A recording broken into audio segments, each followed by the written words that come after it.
ಅಹಮದಾಬಾದ್ ವಿಮಾನ ದುರಂತದ ಸಾವಿನ ಲೆಕ್ಕ ಇನ್ನೂ ಫೈನಲ್ ಆಗಿಲ್ಲ. ಇಲ್ಲಿ ತನಕ 297 ಜನರ ಅಂಕಿ ಸಂಖ್ಯೆ ಸಿಗ್ತಾ ಇದೆ. 297. ವಿಮಾನದಲ್ಲಿದ್ದ ಪ್ರಯಾಣಿಕರ ಪೈಕಿ 229 ಜನ ಸತ್ತೋದ್ರು. 230 ಜನ ಇದ್ದರು. ಒಬ್ಬ ರಮೇಶ್ ಮಾತ್ರ ಬದುಕಿರೋದು, ಉಳಿದಿರೋದು 229 ಜನ. ಅವರು ಏರ್ ಇಂಡಿಯಾ 171 AI 171ನಲ್ಲಿ 12 ಜನ ಸ್ಟಾಫ್ ಇದ್ದದ್ದು ಟೋಟಲ್. 2 ಪೈಲಟ್ಗಳು, 10 ಜನ ಏರ್ ಹೋಸ್ಟೆಸ್ಗಳು, ಎಲ್ಲರೂ ಹೋದರು. ಅವರು 12 ಜನ.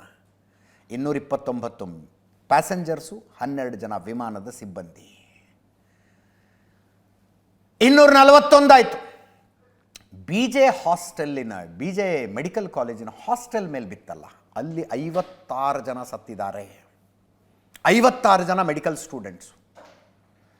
45 ಜನ ಇನ್ನೂ ಹಾಸ್ಪಿಟಲ್ನಲ್ಲಿ ಟ್ರೀಟ್ಮೆಂಟ್ ತೆಗೆದುಕೊಳ್ತಾ ಇದ್ದಾರೆ. ಆ 45ರ ಪೈಕಿ 20ಕ್ಕೂ ಹೆಚ್ಚು ವಿದ್ಯಾರ್ಥಿಗಳು ಬಹಳ ಸೀರಿಯಸ್ ಕಂಡೀಷನ್ನಲ್ಲಿದ್ದಾರೆ. ಸುಮಾರು 20 ಜನ ಸೀರಿಯಸ್ ಕಂಡೀಷನ್ನಲ್ಲಿದ್ದಾರೆ. ಒಂದು ಪ್ರೇಯರ್ ಮಾಡೋಣ ಅವ್ರಿಗೆ, ಎಲ್ಲರೂ ಪ್ರಾಣಾಪಾಯದಿಂದ ಬಚಾವಾಗಿ ಜೀವಂತವಾಗಿ ಎದ್ದು ಬರಲಿ ಅಂತ. ಬಟ್ 56 ಜನ ಹಾಸ್ಟೆಲ್ನಲ್ಲಿದ್ದವರು ನೆತ್ತಿಯ ಮೇಲೆ ವಿಮಾನ ಬಿದ್ದು ಸತ್ತೋಗೋದು ಅಂತಂದರೆ,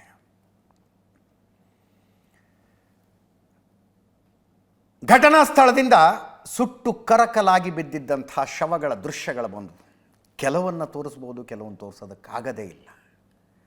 ಮನೆಯವರು ಬಂದರೆ ಮನೆಯವರಿಗೂ ಗುರುತು ಹಿಡಿಯೋದಕ್ಕಾಗದೇ ಇರುವಂಥ ಸ್ಥಿತಿಯಲ್ಲಿದ್ದಾವೆ ಶವಗಳು.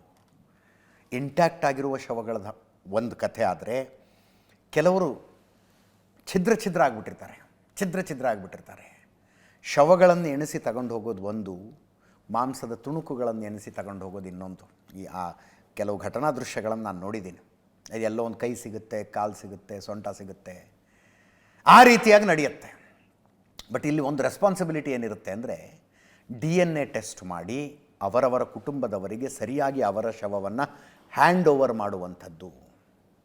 ಅಹಮದಾಬಾದ್ ಸಿವಿಲ್ ಹಾಸ್ಪಿಟಲ್ನಲ್ಲಿ ಆ ಕೆಲಸ ನಡೀತಾ ಇದೆ.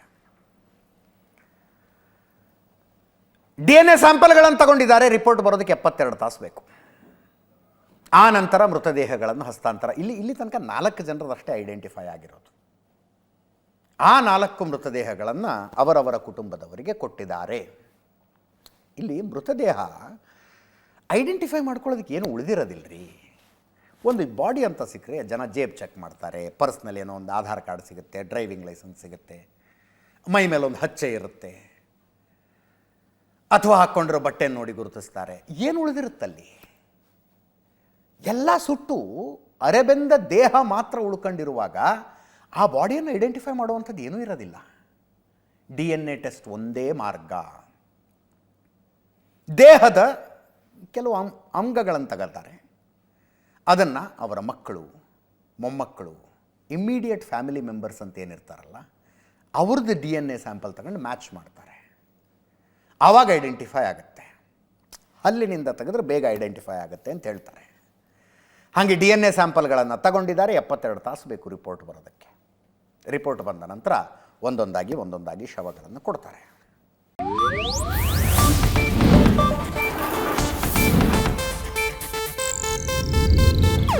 ಇದು ಏಷ್ಯಾನೆಟ್ ನ್ಯೂಸ್ ನೆಟ್ವರ್ಕ್ ಪ್ರಸ್ತುತಿ.